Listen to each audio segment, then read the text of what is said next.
நம்ம லைஃப்ல ஒரு நற்பெயருக்கும், ஒரு மதிப்பு மரியாதைக்கும், ஒரு அங்கீகாரத்துக்காக நம்ம ஏங்குறோம்னா, அப்ப அந்த இடத்துல சூரியன் பாதிக்கப்பட்டிருக்கு. சூரியனுக்கான எனர்ஜிய நம்ம தேர்ந்தெடுக்கணும். அதற்கான ரெமெடி என்னன்றது பார்க்கணும். அதே மாரி நமக்கு மனக்குழப்பங்கள் அதிகமா இருக்கு, பயம், பதட்டம் அதிகமா இருக்குன்னா, அப்ப சந்திரனு அந்த இடத்துல கெட்டு போயிருக்கு. சந்திரனுக்கான எனர்ஜி என்னன்றத பார்க்கணும். இந்த மாரி ஒவ்வொரு விதமான பிரச்சனைக்கும் நவ கிரகங்கள்லயே தீர்வு கிடைச்சிருங்க. இந்த நவகிரகங்களோட பரிகாரங்கள் உங்க வாழ்க்கையே நல்ல மென்மேலும் உயற்றும். அத பத்தி தான் நாம இந்த வீடியோல பார்க்க போறோம். ஆத்ம நமஸ்தே. நான் உங்க வித்யா பேசுறேன். நீங்க ரொம்ப நாளா வேலை தேடிட்டே இருக்கீங்க. உங்களுக்கு சரியான வேலை கிடைக்கல. இல்ல வேலையில எப்பவுமே ஏதாவது ஒரு பிரச்சனை இருந்துட்டே இருக்கு. வேலையில என்னால சரியா ஃபோக்கஸ் பண்ண முடியல.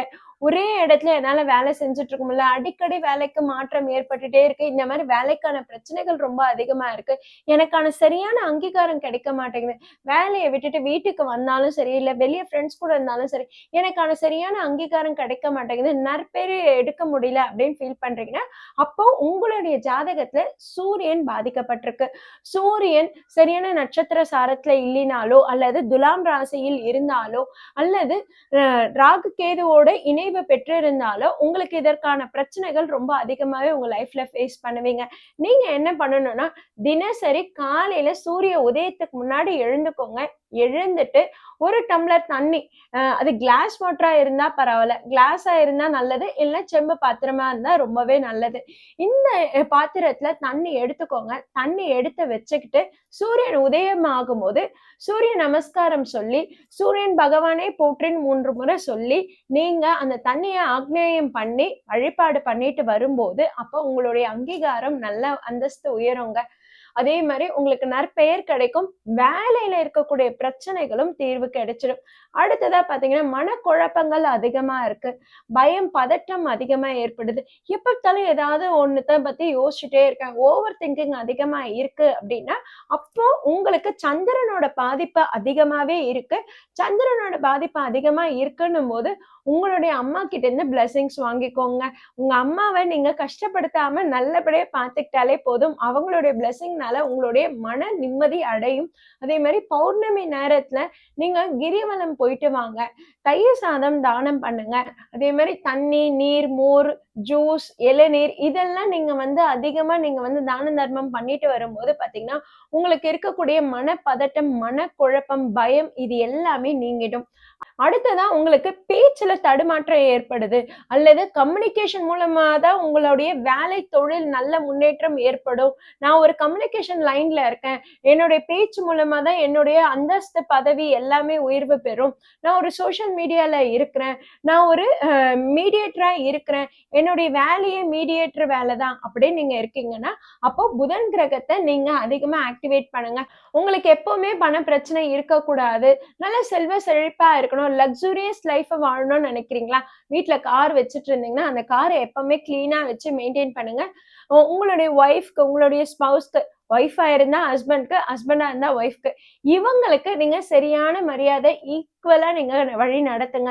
ஈக்குவலா நீங்க அவங்கள நடத்தி வரும்போது, அவங்களுக்கு சரியான மரியாதையோட நீங்க அவங்கள நடத்தும் போது பாத்தீங்கன்னா, உங்களுடைய சுக்கிரன் ஆக்டிவேட் ஆகும். அதன் மூலமாக உங்களுக்கு நல்ல பணப்புழக்கம் ஏற்படும். அதாவது உங்களுக்கு ஏதாவது தங்கு தடங்கள் இருந்தாலும் சரி, அது எல்லாமே நிவர்த்தி ஆயிடும். உங்களுக்கு நல்ல பண வரவு ஏற்படும். சுக்கிரன் ஆக்டிவேட் பண்றதுன்றது உங்ககிட்ட என்ன மாதிரியான காஸ்ட்லி திங்ஸ் இருந்தாலும் சரி, அதையெல்லாம் நல்லா மெயின்டைன் பண்ணுங்க. தூசு இதெல்லாம் தட்டிட்டு நீங்க மெயின்டைன் பண்ணி வச்சுக்கோங்க. அதே மாதிரி லேடிஸ்க்கு அப்பப்ப ஸ்வீட் வாங்கி கொடுங்க. உங்க வீட்டு லேடிஸா இருந்தா உங்களுக்கு எந்த பிரச்சனையும் வராதுங்க. வெளி ஆளுக்கு யாருக்குன்னா வாங்கி கொடுத்து வம்பு வழக்குல மாட்டிக்காதீங்க. அடுத்ததா உங்களுக்கு நல்ல மதிப்பு மரியாதையோட இருக்கணும். எனக்கு எந்த இடத்துல கௌரவ குறைச்சல் ஏற்பட்டுடக்கூடாது அப்படின்னு நீங்க நினைக்கிறீங்கன்னா, அப்ப உங்க கூட எப்பவுமே ஒரு மஞ்சள் துணியை பயன்படுத்துங்க. அந்த மஞ்சள் துணி எப்பவுமே கிளீனா இருக்கணும். மஞ்சள் துணி என்பது குருவை ஆக்டிவேட் பண்றதுங்க. குரு உங்க கூடவே இருக்கிறாரு, உங்களை வழி நடத்துறாரு. குருவின் ஆசீர்வாதம் மூலமா, குருவின் கைடன்ஸ் மூலமா உங்க லைஃப்ல எந்த இடத்துலயும் ஒரு தடங்கல் இல்லாம நல்லபடியா வழி நடத்தப்படும். அது உங்களுக்கு ஒரு கௌரவத்தையும், அந்தஸ்தையும் ஏற்படுத்தி குடுக்குங்க. அடுத்ததா உங்க வாழ்க்கை ரொம்ப மந்தமா போயிட்டு இருக்கு. எல்லாத்துலயும் ஸ்லோவா இருக்கு. எந்த முடிவு எடுத்தாலும் சரி, எந்த செயல்ல ஈடுபட்டாலும் சரி, தடங்கல் இருந்துட்டே இருக்கு. ரொம்ப டிலே ஆகுது. டைம் ரொம்ப எடுத்துக்குது அப்படின்னா, அப்ப சனி காரகத்துவத்த நீங்க ஆக்டிவேட் பண்ணணும். நல்ல விதத்துல ஆக்டிவேட் பண்ணணும். எப்படி பண்ணணும்? புவர் பீப்பிள், நீடி பீப்பிள், யாரெல்லாம் ஏழை எளியவர்கள் இருக்கிறாங்களோ, துப்புரவு தொழிலாளர்களா இருந்தாலும் சரி, எந்த மாரி சின்ன சின்ன வேலை டெய்லி வேஜஸ் செய்றாங்க பார்த்தீங்களா? அவங்களுக்கு உங்களால முடிஞ்ச உதவிகள செய்யுங்க. அவங்களுக்கு செருப்பு வாங்கி குடுக்கறது, குடை வாங்கி குடுக்கறது, ட்ரெஸ் வாங்கி குடுக்கறது, மத்தபடி அவங்களுடைய வேலை தொழிலுக்கு ஏத்த மாரியான பொருட்கள வாங்கி குடுக்கும்போது, அப்போ உங்களுக்கு சனி காரகத்துவம் ஆக்டிவேட் ஆகும். உங்கள எந்த இடத்துலயும் மந்தத்தன்மையா செயல்படுத்த விடாது. உங்கள ரொம்ப ஆரோக்கியமாவும், ரொம்ப சுறுசுறுப்பாவும் வச்சுக்கும். அதே மாரி உங்களுடைய குடும்பத்துல முன்னோர்கள் சம்பந்தப்பட்ட பிரச்சனைகள் ஏதாவது இருந்தாலும் சரி, அது உங்களுக்கு வராது. அடுத்ததா ராகு கேதுவ நீங்க நல்லபடியா ஆக்டிவேட் பண்ணணும்னு ஆசைப்படுறீங்களா? எஸ். நீங்க குருவிகளுக்கு, பறவைகளுக்கெல்லாம் நீங்க வந்து அப்பப்ப தானியங்கள வழங்கலாம், தண்ணி வைக்கலாம். இந்த மாரி வைக்கிறது ராகுவ ஆக்டிவேட் பண்ணும். கேதுன்னும் போது நம்ம தெரு நாய்க்களுக்கு அப்பப்போ உணவு அளிப்பது. அத பார்த்த உடனே கல்ல எடுத்து அடிக்காம இருந்தாலே போதும். இந்த மாரி நீங்க பண்ணும்போது பார்த்தீங்கன்னா, உங்களுக்கு எந்த கிரகங்களுமே உங்களுக்கு தடங்கலா இருக்காது. அப்போ உங்களுக்கு என்னென்ன பிரச்சனை இருக்கு, அதற்கு என்ன தீர்வு, அதற்கு என்ன பரிகாரம், என்ன செய்யணும்னு சொல்லியிருக்கேன். இத நீங்க தொடர்ந்து ஃபாலோ பண்ணிட்டு வந்தாலே, ஒரு 3 to 6 மந்த்ஸ் நீங்க ஃபாலோ பண்ணும்போதே பார்த்தீங்கன்னா, உங்ககிட்ட ஒரு பாசிட்டிவ் ரிசல்ட் கிடைக்கும். உங்களால அந்த வாழ்க்கைய உங்களால மேம்படுத்தி வாழவும் முடியும். இப்போ நீங்க எந்த மாரியான தடங்கல்ல, எந்த மாரியான பிரச்சனைகள்ல இருக்குன்றத நீங்க கமெண்ட்ல தெரிவிங்க.